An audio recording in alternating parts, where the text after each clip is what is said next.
RATION narration. इसको direct and indirect speech के नाम से भी जानते हैं, है ना। स्पीच माने कथन, स्पीच माने कथन, ठीक है। क्या अच्छा लगने से छोड़ो, लग क्या रहा है नहीं समझिए इसको क्या है। डायरेक्ट एंड इनडायरेक्ट स्पीच, ठीक है। इसमें जो है एक आदमी बोलता है तो खुद बोल रहा है तो उसमें डायरेक्ट हो गया, है ना। उसी बात को कोई और कहे तो उसको इनडायरेक्ट बोलते हैं, ठीक है। तो देखिए एक एग्जांपल से समझते हैं। जैसे है ही सेज, है ना। He says comma inverted comma Mohan writes a letter. Mohan writes a letter, ठीक है। Mohan writes a letter. तो यहाँ देखिए इन्वर्टेड कॉमा के अंदर है ना। इससे भी आप पकड़ सकते हैं कि ये जो है डायरेक्ट है ना। इनडायरेक्ट नहीं है, डायरेक्ट है। ये क्या हो गया, डायरेक्ट, डायरेक्ट। अब इसको बदलना आपको इनडायरेक्ट में, इनडायरेक्ट में। इसके लिए क्या करते हैं, कुछ रूल्स है उसको जानेंगे, लेकिन इस एग्जाम्पल को समझिए खाली।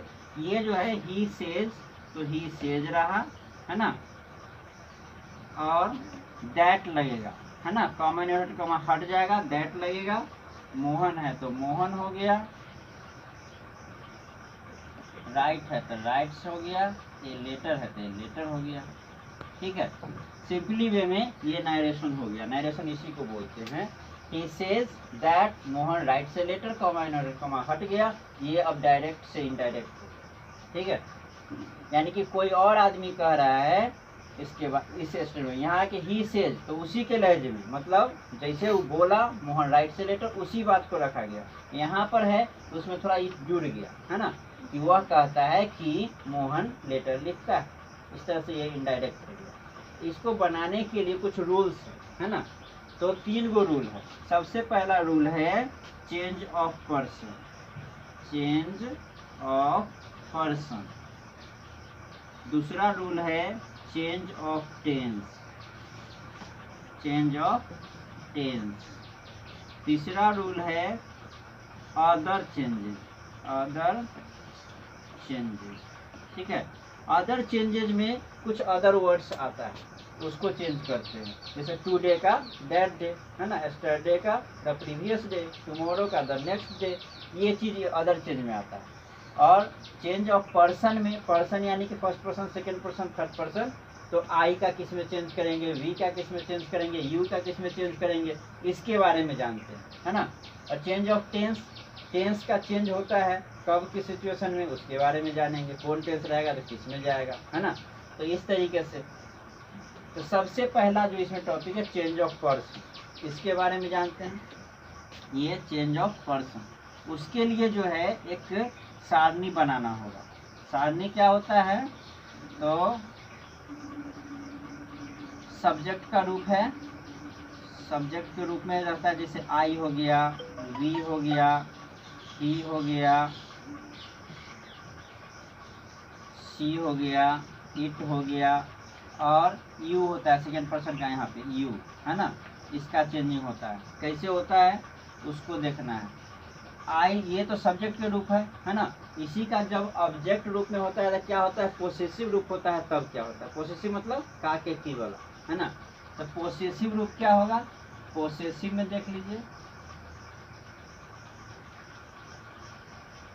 पोसेसिव में 2 गो बात होता है, एक होगा एडजेक्टिव और एक होगा प्रोनाउन, ठीक है। पोसेसिव में 2 गो होता है, एडजेक्टिव और प्रोनाउन। और फिर ऑब्जेक्टिव केस होता है, ऑब्जेक्ट, है ना। ऑब्जेक्ट में क्या हो जाता है, तो इसमें देखिए आई का हो जाएगा माइन, इसमें क्या होगा माइन, इसमें क्या होगा मी, ठीक है। वी का क्या हो जाएगा आवर, आवर्स और अस। इसमें क्या होगा ही का हिज, हिम और हिम। इसमें भी हिज रहेगा, यहाँ भी हिज होगा।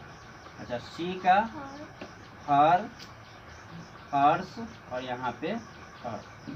और इट का है तो इट का इट्स, इसमें नहीं कुछ होगा और इसमें इट होगा। यू का योर, यहाँ पे योर्स, और यहाँ पे यू का यू भी है। ठीक है, इसके हेल्प से चेंज ऑफ पर्सन करते हैं। जैसे ये जो सेंटेंस है, इसमें अगर कुछ और होता, यहाँ थर्ड पर्सन है, ये सब थर्ड पर्सन है, इसलिए चेंज नहीं हुआ। अगर इसमें सेकेंड या फर्स्ट पर्सन होता तो चेंज होता है ना। तो उसका रूल जो है ये चेंज ऑफ पर्सन में इसका हेल्प से चेंज करते हैं। तो अभी सारणी बन गया। इसमें रूल क्या होता है इसके बारे में थोड़ा देखते हैं। ये रूल जो होता है, इस सबको तब तक डिलीट कर देते हैं। इसका जो रूल होता है चेंज ऑफ पर्सन का, 1 2 3 SON। कहा जाता है कि नरेशन को कितना 123 बेटा होता है, सन होता है। ठीक है, ऐसा कहा इसलिए जाता है कि याद हो जाए। इससे भी 123 बेटा मतलब 123 पुत्र होता है, ऐसा याद करने के लिए कहते हैं। ऐसा कुछ होता नहीं है। ये जो है S स्टैंड्स फॉर सब्जेक्ट, ठीक है, O स्टैंड्स फॉर ऑब्जेक्ट, और ये होता है नो चेंज, नो चेंज, है ना। तो इसका मतलब हो गया 1 स्टैंड्स फॉर फर्स्ट पर्सन, ये जो है फर्स्ट पर्सन के लिए आता है। ये आता है आपका थर्ड पर्सन के लिए, और ये होता है सेकेंड पर्सन के लिए, सेकेंड पर्सन के लिए। ठीक है, तो first person, second person, third person. कहने का मतलब कि ये जो इन्वर्टेड कॉमा के अंदर दिया हुआ है, ये वाला में जो वर्ड यूज हुआ तो फर्स्ट पर्सन का अगर है, फर्स्ट पर्सन का है, तो बाहर वाला इसके सब्जेक्ट के अनुसार चेंज होगा। ठीक है, अगर इसमें कोई सेकेंड पर्सन है तो बाहर के ऑब्जेक्ट के अनुसार चेंज होगा, और अगर थर्ड पर्सन का है तो जैसा कि तैसा यूज होगा, उसमें कोई चेंज नहीं होगा। ठीक है, अब इसके लिए एक एग्जांपल देख लीजिए। जैसे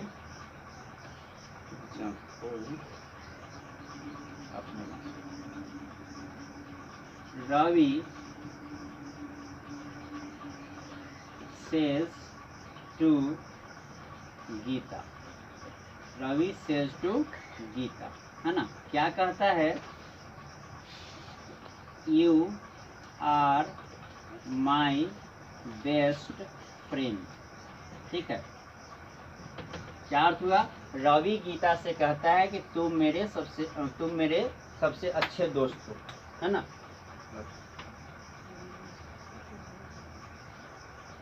तो अब यहाँ पे देखिए, इसको जब ये क्या है, डायरेक्ट इनडायरेक्ट, डायरेक्ट है। इसको अगर हम इनडायरेक्ट में बदलते हैं, इनडायरेक्ट में, तो क्या हो जाएगा देखते हैं। रवि सेज टू सीता, ये सेज टू पहले बदल जाएगा टेल्स में। ठीक है, तो क्या हो जाएगा, रवि टेल्स गीता, GEE गीता। अब तब ये इन्वर्टेड कॉमा हटाने के लिए दैट का प्रयोग होगा, दैट हो गया। अब मेन चीज इसको चेंज करना है, इसी में गलती होता है। ठीक है, तो यू है कौन पर्सन, यू कौन पर्सन, इसको जानने के लिए एक बना लेते हैं सारणी। फर्स्ट पर्सन, सेकेंड पर्सन और थर्ड पर्सन, सिंगुलर और प्लूरल। ठीक है, तो इसमें देख लीजिए, यहाँ पे आई आता है, इसमें वी आता है, इसमें यू आता है, इधर भी यू, और इसमें ई सी इट, और इसमें हो गया दे, है ना। इस प्रकार से पता चल रहा है कौन कौन पर्सन है। ये आपका सेकेंड पर्सन है, दिख रहा है। तो सेकेंड पर्सन, सेकेंड पर्सन के लिए क्या, सेकेंड पर्सन ऑब्जेक्ट के अनुसार बदलता है। कौन से ऑब्जेक्ट, यहाँ सेकेंड पर्सन यू को बदलना है, कौन से ऑब्जेक्ट, तो ऊपर वाले, इसमें ये वर्ब है, ये सब्जेक्ट है, ये वाला ऑब्जेक्ट है। तो इस गीता के अनुसार बदला है, इस ऑब्जेक्ट के हिसाब से बदलना है। ठीक है, तो ये ऑब्जेक्ट क्या है, देख लीजिए यहाँ पे ऑब्जेक्ट गीता है। तो यू के लिए, गीता के लिए जो यूज होगा, ही होगा कि सी होगा? सी होगा, तो यहाँ पर सी यूज करेंगे, है ना, सी। तो Ravi tells Geeta that she, यहाँ तक हो गया। अब आर है वर्ब आ गया। यहाँ टेंस चेंज करने की बात होता है, लेकिन इसमें टेंस चेंज नहीं होगा। क्यों नहीं होगा? क्योंकि यहाँ सेज है। अगर ये पास्ट टेंस में होता है तब इधर वाला में टेंस चेंज होता है। ये प्रेजेंट या फ्यूचर में रहता है तो टेंस चेंज नहीं होता है, इसलिए टेंस चेंज का अभी टेंशन नहीं है। अभी आपको सिर्फ ये बदलना है। तो अब यहाँ पर देखिए, सी के साथ, यू के साथ तो आर लगा, सी के साथ क्या लगेगा? इज, एम आर में से इज लगता है ना, इसलिए इज हो गया। तो दैट शी इज क्या चीज? माई है। माई कौन पर्सन? माई कौन पर्सन? आई का ही ना है, माई आई का। यहाँ पर माई जो है आई का ही ना रूप है। आई कौन पर्सन होता है? First person. तो फर्स्ट पर्सन किसके अनुसार बदलता है? किसके अनुसार? सब्जेक्ट के अनुसार। सब्जेक्ट में रवि है, तो रवि के लिए तो ही वाला रूप चलेगा, ही वाला। तो माई के सामने ही वाला में क्या है? हिज, है ना। इस सारणी का यूज करेंगे इस हिसाब से। ही क्या है? हिज, ये चीज लिखाएगा। सी इज हिज।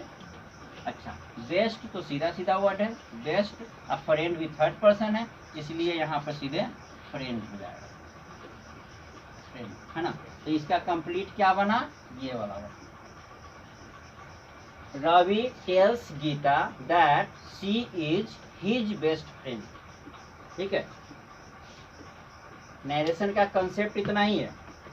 ये बात समझ में आ गया तो नरेशन पूरा समझ में आ गया। अब रहा बात कि उसमें एक्सपर्ट होना। एक्सपर्ट होने के लिए प्रैक्टिस चाहिए, जितना प्रैक्टिस कीजिएगा उतना हो।